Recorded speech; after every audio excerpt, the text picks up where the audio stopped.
नमस्कार, मी किरण आयरे. किरण किचनमध्ये तुम्हा सर्वांचं स्वागत. तर आज आपण गाजरचा हलवा कसा बनवायचा तो बघणार आहोत.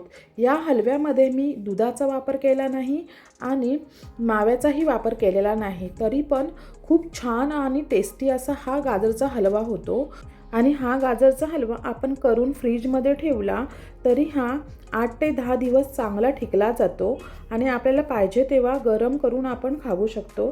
तर चला आपण रेसिपीला सुरुवात करूया. ही रेसिपी पटापट बनली जाते. गाजरचा हलवा बनवत आहे तर इथे मी 1 किलो गाजर घेतले आहे आणि ते मी चांगले किसून घेते. हे बघा अशा पद्धतीमध्ये.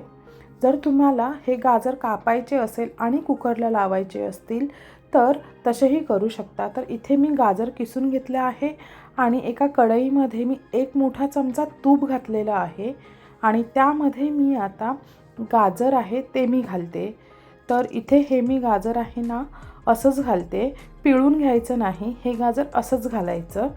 त्यामुळे गाजर हलव्याला छान अशी टेस्ट येते. आता मी हे तुपावरती चांगलं परतून घेते मी. तर मी 2 मिनिट हे चांगलं तुपावरती परतलेलं आहे आणि मी वरती झाकण ठेवते आणि 4 ते 5 मिनिटानंतर हे मी झाकण काढून घेते आणि परत मी हे चांगलं चमच्याने परतून घेते.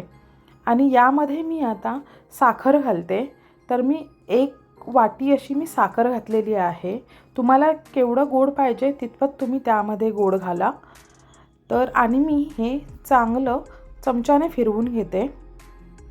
हे बघा अशा पद्धतीमध्ये आणि वरती मी झाकण ठेवते आणि 5 ते 10 मिनिट चांगला हा हलवा आहे तो मी शिजवून घेतला आहे. आता हे बघा चांगला शिजलेला आहे. आता आपण यामध्ये मिल्क पावडर घालूया. तर मी अर्धा वाटी मी मिल्क पावडर घालते यामध्ये आणि चांगली मिक्स करून घेते. तर तुम्ही यामध्ये मावाही घालू शकता किंवा दूधही घालू शकता.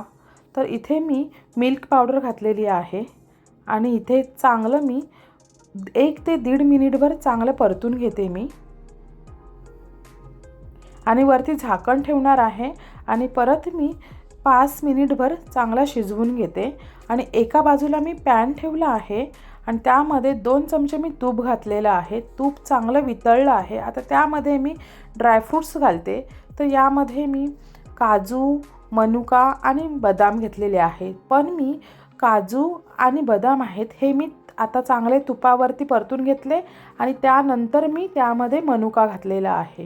कारण मनुका आहे हा पटकन तुपामध्ये फुलला जातो, म्हणून मी हे काजू आणि बदाम चांगले फ्राय झाल्यानंतर मी त्यामध्ये मनुका घातलेला आहे. आता इकडे मी चांगला हलवा आहे तो मी हलवून घेते आणि त्यामध्ये आता आपण हे ड्रायफ्रूट्स भाजलेले आहेत ते आपण यामध्ये घालणार आहोत. तर मी सुरुवातीला आता मी यामध्ये 2 चमचे वेलची पावडर घातलेली आहे. वेलची पावडर घातल्याने छान असा सुगंध येतो हलव्याला, म्हणून वेलची पावडर ही शेवटी घालायची. आता चांगलं मी चमच्याने परतून घेतलेलं आहे हलव्याला. आता यामध्ये मी आता ड्रायफ्रूट्स आहेत ते मी घालते. हे बघा तुपाचाही स्वाद खूप छान असा ह्या हलव्यामध्ये उतरला जातो, म्हणून शेवटी तूप आहे हे घालायचे. तर हे बघा इथे आता छान असा हलवा तयार झालेला आहे. तर हा हलवा तुम्ही फ्रीजमध्ये ठेवून सुद्धा थंड करून खाऊ शकता किंवा तुम्ही गरमही खाऊ शकता. हे बघा किती छान असा हलवा तयार झालेला आहे. जर तुम्हाला ही व्हिडिओ आवडली असेल तर तुम्ही माझ्या चॅनलला लाईक, शेअर आणि सबस्क्राईब करा.